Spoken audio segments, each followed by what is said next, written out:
today, I'm going to share with you so paano natin i-fix itong memory card na write protect. So malalaman din guys na write protect. So nasira kasi yung kanyang gilid na to. Ito. So yung sinila slide dito.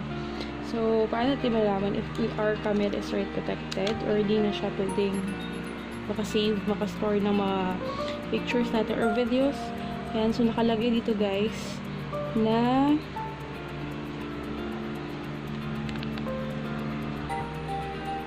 memory card is locked, slide to right position. So naka-right protect siya yan guys, kaya hindi natin magamit, no? So sayang naman yung memory card na to. This is 32 GB. So ang gagawin natin is simple lang. So para mabalik siya sa normal na ayos, so meron ako ditong scotch tape and then gunting. Ang gagawin natin is tape lang natin itong part na to, itong gilid. Yan. So, meron akong gumupit akong tatlong tape. As in, tatlo yan guys. Meaning, I love you. Tudu-tudu. So, lalagay lang natin siya dito. So, wag natin dadamay itong gold na part. Dito na natin siya ilalagay. Para ipupush na yun pagpasok natin sa ating camera. Okay. So, tatlong tape. As in, tatlo. Pangalawa. Then, the last one. Third. Yan. So, meron na siyang tape. Ayan, as you can see. So, ang gagawin natin is tatry natin kung mag-work ba itong ating hak doon. So, lalagyan natin siya dito, guys. So, let's see if nandiyan pa ba si Right Protect.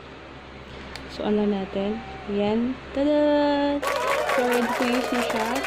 So, back to normal na siya ulit. So, test natin. Ayan. So, nagsasave na siya ng ating pictures. Okay? So, meron nila ako ditong isa, another one. Ito siya. So, this is also right protect kasi nakasira din. This is just a adapter, guys. No? So, nakahanda na yung 3 tapes ko. Nalagay ko siya dito lang ulit. Ayan. Then, lalagay natin yung SD. So, kunin lang natin ito. So, salang natin siya. And then, let's check. Ayan. So, ready to use din siya again. So, nagka-problema ako dyan, guys, kung sayang naman kapag hindi siya magamit yung ating SD card. So, yun na siya, ready to use. Okay. So, kung hindi pa nakasubscribe sa channel ko, please do click subscribe and hit the bell button. Thank you.